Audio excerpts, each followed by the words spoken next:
High court द्वारा कई बार दबाव डालने एवं विपक्ष के आंदोलन के बाद भी सरकार जो नियमावली लेकर आई है वह पूरी तरह से आदिवासी विरोधी है।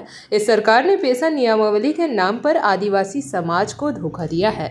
पिछली नियमावली में तुलना करें तो इस सरकार ने इसके मूल स्वरूप को ही बदल दिया है। सबसे बड़ा बदलाव तो यह है कि इसके गठन से रूढ़िजन्य विधि एवं धार्मिक प्रथा जैसे शब्द गायब है।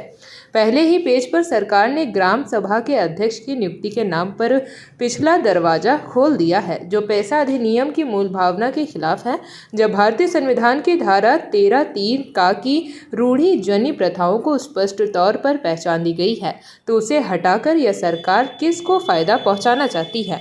अगर आप ग्राम सभा के गठन के रूढ़िजन्य व्यवस्था को दरकिनार कर देंगे तो फिर वे वैसे पेशा का क्या मतलब है। यह पेशा की मूल भावना का खुला उल्लंघन है। पेशा कानून का मुख्य मकसद ही आदिवासी समाज की रूढ़िजन्य विधियों, सामाजिक धार्मिक प्रथाओं एवं परंपराओं को संरक्षण देना है। सुप्रीम कोर्ट और विभिन्न हाई कोर्टों ने अपने कई महत्वपूर्ण निर्णयों में स्पष्ट किया है कि पेशा कानून आदिवासी स्वशासन, सांस्कृतिक संरक्षण और परंपरागत प्रबंधन का संवैधानिक विस्तार है। लेकिन झारखंड सरकार इसके ठीक उलट उन लोगों को इसके तहत अधिकार देना चाह रही है जिन्होंने हमारे धर्म, परंपरा एवं जीवन शैली को बहुत पहले छोड़ दिया है, जिनके पास अपना धर्म कोड है, जो पहले से ही अल्पसंख्यक होने के सारे लाभ लेते हैं। वो अब इस नियमावली से आदिवासियों के हक भी छीनेंगे। हम लोग फर्जी बोलते थे ना, फर्जी दस्तखत आता है, वहाँ का मंडी का मुंडा का सिग्नेचर नहीं है, वहाँ पढ़ा राजा का सिग्नेचर नहीं है। उसका खारिज करने के लिए ये लगा दिया यार, वो नाकाफोश है, वो कोई जानता नहीं, कोई भी हो सकता है। आप लोग समझिए, ये कोई भी हो सकता है। इसी में सारा चीज को यह एक रास्ता निकल दिया।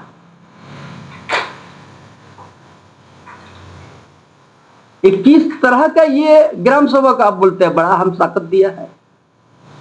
समाज का प्रमुख के विकल्प ने तो आप एक दे दिया, जो कभी हमारा सामाजिक व्यवस्था में ये नहीं है। आपको इतना ही तक रखना चाहिए था, मुंडा सरदार नया डकवा तक ही आपको रखना चाहिए, अथवा आपने यह कर दिया इस प्रकार से विभिन्न क्षेत्र से प्रचलित किसी अन्य नाम के अध्यक्ष के रूप में भी जाना जाए।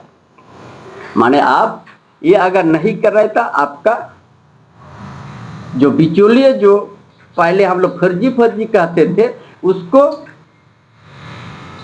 कानूना रूप दे दिया। गांव में ही वो दो गुट करा दिया। ये इतना बड़ा धोखा, सत्ता में बैठा हुआ आदमी मेरा सामने आके यार कहीं हमको बुला के हम पूछेंगे ये लाइन आप क्यों दिया।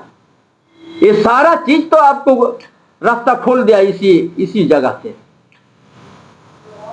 आदमी लोग नहीं समझ पा रहा, क्योंकि आदिवासी लोग बहुत भाला पैसा लागू हो गया, पैसा बढ़ का बड़ा खुशी जाहिर किया। ये किसके लिए आपने बना दिया। आपका समुदाय में तो माझी परगना, पीर परगना, देश परगना, प्राणी गोडेत है संताल समुदाय में, उसका तो पहले से चिन्हित है। और आपने ये इस प्रकार का विभिन्न क्षेत्रों में प्रचलित किसी अन्य नाम से अध्यक्ष, ये कौन है। ये हमारा आपका समाज की व्यवस्था में ये प्रचलन नहीं है। इस रास्ता में किसको आप घुसा रहा है। अगर ये सेंटी उल्लंघन ये कहेगा, अरे उसका जगह में ये बहुमत पारित करके दिखा देगा, नहीं सही है, बिक्री होने दीजिए। पहले का ड्राफ्ट में था ग्राम सभा ही सीएनटी एक्ट को डिसाइड करेगा, उनका अधीन में था। ये भी तो नहीं है।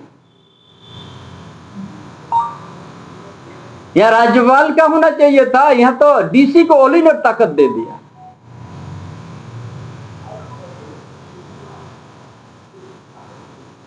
ग्राम सभा को क्या दिया है। गांव में जो पति पत्नी झगड़ा हो जाता है ना, उसी में विचार कीजिएगा।